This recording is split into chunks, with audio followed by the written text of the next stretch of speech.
आज मैं आपको बताऊंगा वेट गेन करने के तरीके क्या होते हैं, क्या एल्गोरिदम होता है। तो जैसे मान लो कि आप एक नॉर्मल डे में 2000 कैलोरीज बर्न करी, अगर आपने 2200-2300 कैलोरीज खाई तो वेट गेन होगा। अगर आपने वही 1800 कैलोरीज खाई, 1500 कैलोरीज खाई तो वेट लॉस होगा, क्योंकि बॉडी की जरूरत है 2000 कैलोरीज की, आप खा रहे हो 1800, तो कहाँ से होगा। आप नॉर्मल सोते हो 8 घंटे तो कम से कम 350 कैलोरीज सोने में बर्न हो जाती हैं। अगर आप काम करते हो ऑफिस में, थोड़ा सा हार्ड वर्क करते हो, तो कम से कम 1200 कैलोरीज 8 घंटे में बर्न होती हैं।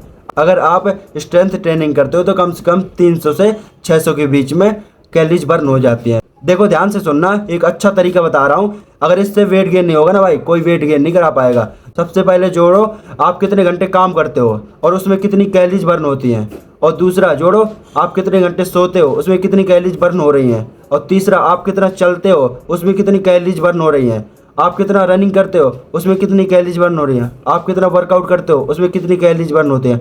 टोटल कैलोरीज जोड़ो और फिर मान लो कि 2000 कैलोरीज आई तो कम से कम 2500 कैलोरीज खाओ। इस तरीके से 100% वेट गेन होगा। मैं अपने क्लाइंट का और अपना वेट गेन इसी तरीके से करता हूँ। अगर ये सब आप नहीं कर रहे हो ना, इसी वजह से आपका वेट गेन नहीं हो पा रहा है, तो ध्यान दो इस चीज़ को। और अगर आप ये सब नहीं कर पा रहे हो तो मुझे डीएम करो पर्सनल ट्रेनिंग के लिए या डाइट प्लान के लिए, तो मैं आपको डाइट प्लान दे दूंगा सारा कुछ कैलकुलेट करके 100% रिजल्ट के साथ में। Thank you so much. यहाँ तक आ गए तो फॉलो करके ही जाना।